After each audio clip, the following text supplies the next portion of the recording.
This is the WJTS News. Thanks for tuning in. I'm Joey Rehl reporting. Attorney General Todd Rokita last week announced the final approval of a $26 billion opioid agreement with the nation's three major pharmaceutical distributors, Cardinal, McKesson, and American Source and Johnson & Johnson. Indiana communities can receive up to $507 million if Indiana communities opt into the state settlement under pending legislation in the Indiana General Assembly that gives them until July to do so. The defendants will start releasing funds to a national administrator on April 2nd of this year, and money will start flowing to state and local governments in the second quarter of 2022. In Indiana, the current settlement structure splits the funds into several segments amounting to a 50-50 split between the state and local communities. First, 30% of the settlement funds can be used however local communities and the state want to use those funds. Of that amount, half goes to local communities and half goes to the state. Second, the other 70% is designated for opioid abatement efforts in local communities. State leaders decide how to allocate half that amount, or 35% of the total, and local governments decide how to allocate the other half of that total. The agreement marks the culmination of 3 years of negotiations to resolve more than 4,000 claims of state and local governments across the country. It is the second largest multi-state agreement in the United States history, second only to the Tobacco Masters Settlement Agreement.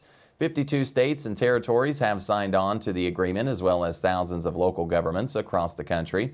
In addition to the funds, Cardinal, McKesson, and American Source will establish a centralized independent clearinghouse to provide all three distributors and state regulators with aggregated data and analytics about where drugs are going and how often, eliminating blind spots in the current systems used by distributors.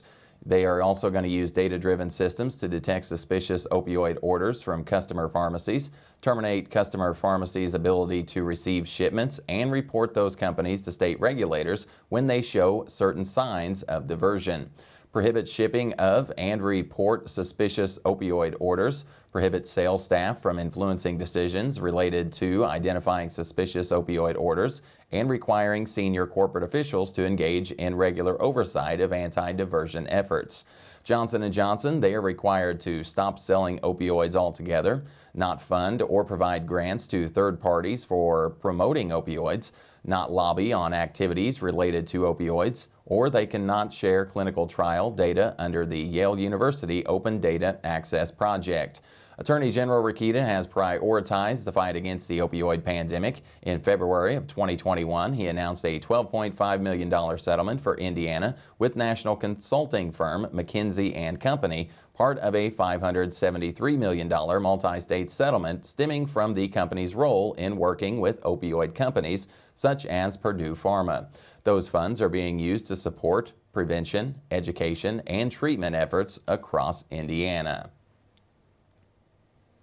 The COVID-19 pandemic proved that healthcare professionals, including nurses, are an integral part of our society. But even before the pandemic, Indiana experienced a nursing shortage. In this week's Messmer Report, State Senator Messmer talks about House Enrolled Act 1003, a bill aimed at bolstering Indiana's nursing force. Hello, this is State Senator Mark Messmer with this week's Messmer Report. As we saw during the pandemic, Indiana healthcare professionals, including our nurses, are an important part of our society. But even before the pandemic, Indiana was facing a nursing shortage. In order to maintain our hospitals, nursing homes, and other healthcare facilities, our state must annually graduate 4,300 nurses each year for the next few years. Unfortunately, universities currently report there are going to be 1,350 nurses short of that graduation goal each year. In an effort to relax state regulations and bolster Indiana's nursing workforce, I have sponsored House Enrolled Act 1003. This legislation will allow nursing programs to have a sufficient passage rate and have been in operation for at least 5 years to increase their enrollment by any rate they deem appropriate. Nursing homes that don't meet all of this criteria can still increase their enrollment by up to 100%, giving these programs more flexibility. According to Ivy Tech Community College, in 2021, they had to turn away 300 qualified students who wanted to get into the program but could not because the school was limited to 1,700 spots. House Enrolled Act 1003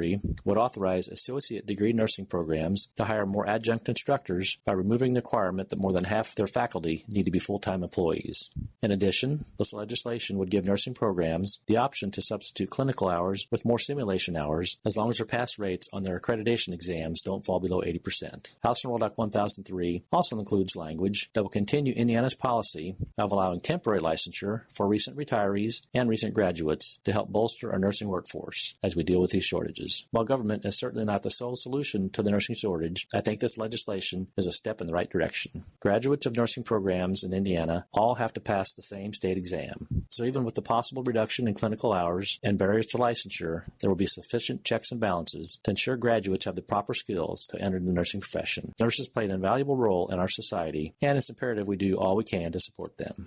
Having been amended in the Senate, House Enrolled Act 1003 was concurred on in the House of Representatives and will now move to the governor for consideration. As always, feel free to contact me directly with your questions and concerns by email at senator.messmer@iga.in.gov or by phone at 800-382-9467. This has been State Senator Mark Messmer with this week's Messmer Report. As always, feel free to contact Senator Messmer's office directly with your questions and concerns by email at senator.messmer@iga.in.gov or by phone at 800-382-9467.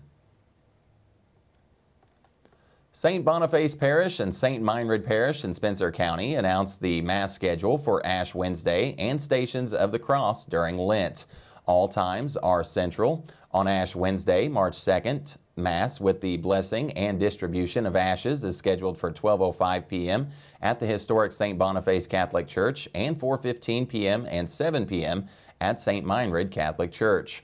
On Sundays during Lent, parishioners, friends, and neighbors are invited to pray Stations of the Cross at historic St. Boniface Catholic Church in Fulda at 4:15 p.m. The public is also welcome. On Palm Sunday, April 10th, Stations are prayed privately. Parish churches are open daily from dawn to dusk. Lenten penance services will be on Sunday, March 20th at 3 p.m. at historic St. Boniface Catholic Church and Sunday, March 27th at 3 p.m. at St. Paul Catholic Church in Tell City.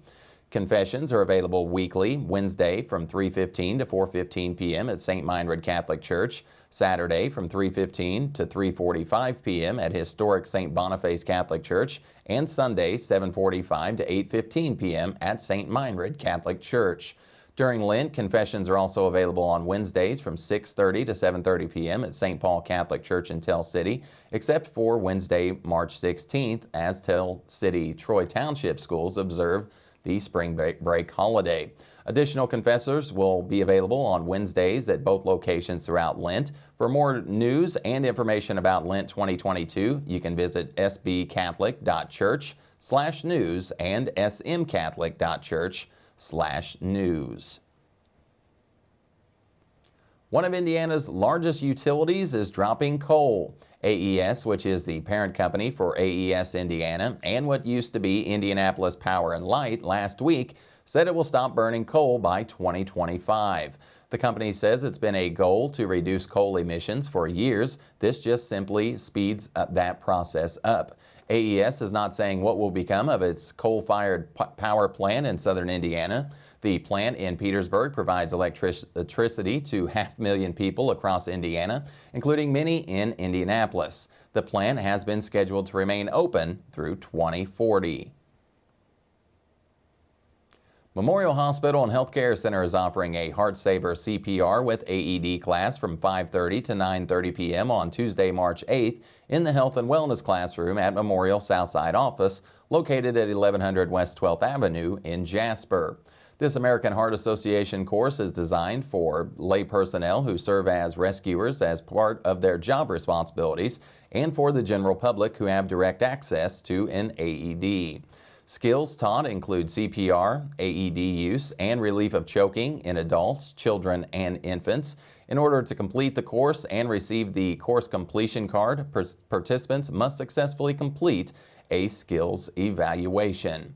Stay tuned. WJTS News will be right back with a check of weather, and Kurt Guxell will have a look at sports.